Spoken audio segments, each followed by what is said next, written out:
नमस्कार, मेरे चैनल में आपका स्वागत है।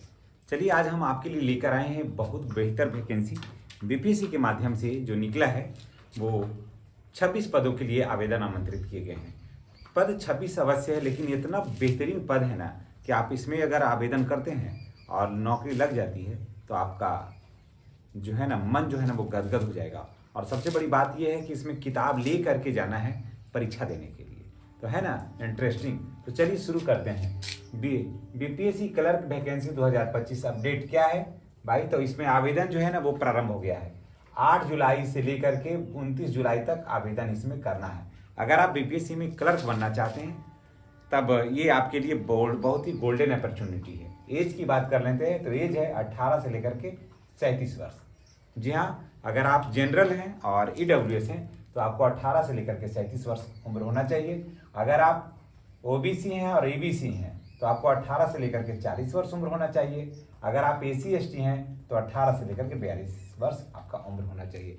दोस्तों, अगर आप बीपीएससी में काम करते हैं तो आप कहीं कोई भी पूछेगा कि क्या आप करते हैं तो आप एक ही बार कहिएगा कि हम बीपीएससी में काम करते हैं, तो आप की तरफ लोग चौंक कर देखेंगे। कारण कि बिहार का सबसे बेहतर अभी जो कमीशन है वो बीपीएससी ही है। तो निश्चित रूप से बिहार में आप जब चलेंगे, बीपीएससी का नाम लेंगे तो आपका जो बोलने का स्टाइल है, आपके प्रति लोगों का जो नजरिया है ना वो बदल जाएगा।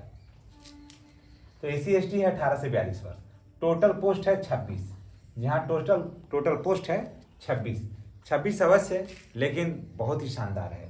वेतन है 19,900 से लेकर 63,200 तक, यानी कि प्रति माह जो है 29,900 से 63,200 के हिसाब से मिलेगा। इसका स्टार्टिंग कम से कम तो 60 से 65,000 होगा। और प्रति माह इसका लेवल जो है इसका 2 के अंतर्गत आता है। अब अगर इसका सीट देख लेते हैं कि किस में कितना सीट है, तो अनरिजर्व है सीट। जो जनरल सीट है वो 13 है, उसमें 5 महिलाओं के लिए रिजर्व है। ईडब्ल्यूएस में 3 सीट है, 1 महिला के लिए रिजर्व है। एसी में है 4 सीट, तो 1 सीट जो है वो महिला के लिए रिजर्व है। ईबीसी में 2 सीट है, यहाँ पर महिला के लिए रिजर्व नहीं है। बीसी में 2 सीट है, सिर्फ पुरुष के लिए, महिला के लिए नहीं है। ओबीसी में 1 सीट है, यहाँ पर महिला के लिए नहीं है। महिला में सिर्फ अनरिजर्व में 5 सीट है और ईडब्ल्यूएस में 1 सीट है, यानी कि टोटल 5 2 7 सीट है महिला के लिए है। और बाकी सारा जो है वो पुरुषों के लिए है। तो ये देख लिए, यहाँ तक जानकारी आपकी हो गई। दोस्तों, अगर आप चैनल पर नए हैं तो चैनल को सब्सक्राइब करके बेल आइकन को दबाइए, ताकि आपको वीडियो का जो नोटिफिकेशन जो है वो आपको मिलता रहे। आप वीडियो कहाँ से देख रहे हैं ये भी कमेंट करके बताइएगा। एग्जाम फी की बात कर लेते हैं तो जनरल, ओबीसी और ईडब्ल्यूएस को 600 रुपये देना है। अगर आप जनरल हैं, ओबीसी हैं और ईडब्ल्यूएस है तो आपको 600 रुपया देना है। और अगर आप एसी एसटी या फीमेल हैं, कोई भी फीमेल किसी भी कोटि का, तो उसको मात्र 150 रुपया देना है। यहाँ पर देना है 600, यहाँ देना है 150। जी हाँ, जनरल, ओबीसी, ईडब्ल्यूएस को 600, एसी एसटी और सभी फीमेल को 150 रुपया देना है। ठीक है। योग्यता क्या है? 12th पास होना चाहिए। इसका सबसे बड़ा यह है कि आपको 12th पास होना चाहिए। आप आर्ट्स से हैं, साइंस से हैं, कॉमर्स से हैं, ये मैटर नहीं करता है, सिर्फ आपको 12th पास होना अनिवार्य है किसी भी मान्यता प्राप्त बोर्ड से। कंप्यूटर और टाइपिंग का ज्ञान होना चाहिए। जी हाँ, इसमें कंप्यूटर और टाइपिंग का ज्ञान होना चाहिए। आपको कंप्यूटर का जो विधिवत ऑपरेट करने का जो है वो जानकारी होना चाहिए, और टाइपिंग स्पीड भी आपका होना चाहिए, तभी आपका यहाँ पर सिलेक्शन होगा। तो टाइपिंग कोई कठिन नहीं है। अगर आप अभी से भी करते हैं तो 2-3 महीना में ही टाइपिंग हो जाता है।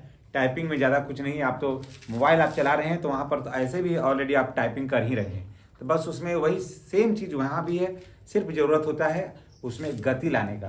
तो 3 महीना के अंदर गति आ जाती है, इसमें तो कोई दो मत नहीं है। सब लोग यही सीखते हैं, किसी तो 1.5 से 1.5 ही महीना से गति अच्छा हो जाता है। तो टाइपिंग का ज्ञान होना चाहिए। एग्जाम की बात कर लेते हैं तो कुल प्रश्न होंगे 150 प्रश्न का एग्जाम होगा किताब के साथ। यहाँ 150 प्रश्न का एग्जाम होगा और किताब लेते जाइए। और सबसे बड़ी बात है कि सामान्य अध्ययन में भी एक किताब ले जा सकते हैं, सामान्य विज्ञान का एक किताब ले जा सकते हैं, गणित का एक किताब ले जा सकते हैं, मानसिक योग्यता का एक किताब ले सकते हैं। तो 1 2 3 4 किताब ले जा सकते हैं और दे सकते हैं आप जाके परीक्षा, है ना। तो लेकिन वही आदमी ना देगा परीक्षा, किताब पढ़ के देगा जो खोज लेगा, जहाँ कन्फ्यूजन होगा। सब प्रश्न थोड़ी खोज सकते हैं, जहाँ पर आपको डाउट होगा उस प्रश्न को आप खोज सकते हैं। लेकिन खोजता है कौन? जो पढ़ा लिखा है होता है वो। आप जो कभी किताब पलटा नहीं है वो किताब लेकर के वहाँ जाकर क्या करेगा? वो तो चाहे तो किताब पलटेगा या फिर लिखेगा, तो माथा ठोकेगा वहाँ पर, उसको तो ले जाने से कोई फायदा ही नहीं है। तो सामान्य अध्ययन में कोई ले जा सकते हैं। तो इसलिए अब देखिए यहाँ कि टोटल अंक हैं 6, प्रश्न है 150 प्रश्न है और अंक मिलेंगे आपको 600, यानी कि प्रत्येक प्रश्न पर जो है वो 4 अंक आपको मिलेगा। ठीक है, एक प्रश्न सही करिएगा तो आपको 4 अंक मिलेगा। तो 150 प्रश्न है तो 150 का 600, तो 600 अंक आपको मिलेंगे। अब आपको पर निर्भर रहता है कि आप इसमें कितना सही कर पाते हैं, कितना गलत होता है, कारण कि इसमें नेगेटिव मार्किंग भी है। और नेगेटिव मार्किंग है 1/4 के हिसाब से आपका नेगेटिव मार्किंग है, तो ये भी आपको देखना है। टाइमिंग है 2 घंटा 15 मिनट। जी हाँ, 2 घंटा 15 मिनट आपको समय मिलेगा 150 प्रश्न को हल करने के लिए। अगर किताब ले करके जाते हैं तो उसमें खोज भी सकते हैं। खोजने में आपको चाहे जितना वक्त लगे, एक एक प्रश्न को खोजते खोजते आप 2.25 घंटा बर्बाद कर दीजिए, या फिर आप अपने से सब बना के चले आइए तो बहुत बेहतर है। तो ये देख लिया आपने। आप देखिए सिलेक्शन प्रोसेस जो है वो सिलेक्शन प्रोसेस है। बोर्ड आप इसमें नियमावली में है कि अगर 40,000 से ऊपर 40,000 तक फॉर्म आएगा, 40,000 तक ही फॉर्म आएगा या इससे कम आएगा तो सिर्फ एक मेंस एग्जाम होगा, बस एक पीटी नहीं होगा, मेंस एग्जाम होगा और सिलेक्शन हो जाएगा। लेकिन 40,000 से कम आएगा फॉर्म तब ना, 40,000 से ज़्यादा आएगा तो उसमें आपको पीटी भी देना है, जो कि 150 प्रश्नों का होगा। तो मान के चलिए कि पीटी होना ही होना है, पीटी होना है वो इसमें किताब के साथ। मेंस एग्जाम होगा, उसके बाद टाइपिंग टेस्ट होगा, उसके बाद डॉक्यूमेंट वेरिफिकेशन है, फिर मेडिकल का एग्जाम हो, मेडिकल टेस्ट होगा, एग्जाम का मेडिकल टेस्ट हो जाएगा। उसके बाद फाइनल मेरिट लिस्ट होगा। मेडिकल टेस्ट होगा, मेन आई वगैरह का जो क्या है वो सारा कुछ देख लेना होगा। उसके बाद फाइनल मेरिट लिस्ट हो जाएगा और ये सब हो जाएगा आपको चुनाव से पहले, समझ गए ना।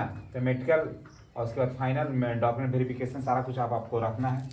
तो सामान्य अध्ययन से आपको आएगा 50%। सामान्य अध्ययन में फिजिक्स के सामान्य अध्ययन में आपको सिविक्स पढ़ना है, ज्योग्राफी पढ़ना है, भारतीय संविधान विशेष रूप से इसमें पढ़ना है, नदी है, पहाड़ है, ये जब कहाँ कहाँ कैसे अवस्थित, कौन सा नदी किस शहर के से गुजरती है, सब चीज़ों को देख लेना है आपको। सामान्य विज्ञान फिजिक्स केमिस्ट्री बायोलॉजी और गणित 8वां स्तर तक का गणित को देख लेना है इसमें। उसके बाद मानसिक क्षमता जो रीजनिंग वगैरह है उसको देख लेना है, ब्लड रिलेशन जो है उसको देख लेना है। टोटल यानी कि 150 प्रश्न रहेंगे।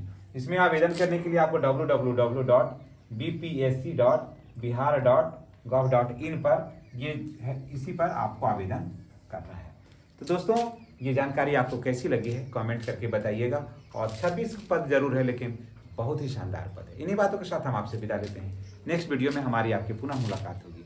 अगर चैनल पर नए हैं तो चैनल को सब्सक्राइब करके बेल आइकन को दबाइए ताकि वीडियो का नोटिफिकेशन आपको मिलता रहे। धन्यवाद। चैनल को सब्सक्राइब करना नहीं भूलिएगा।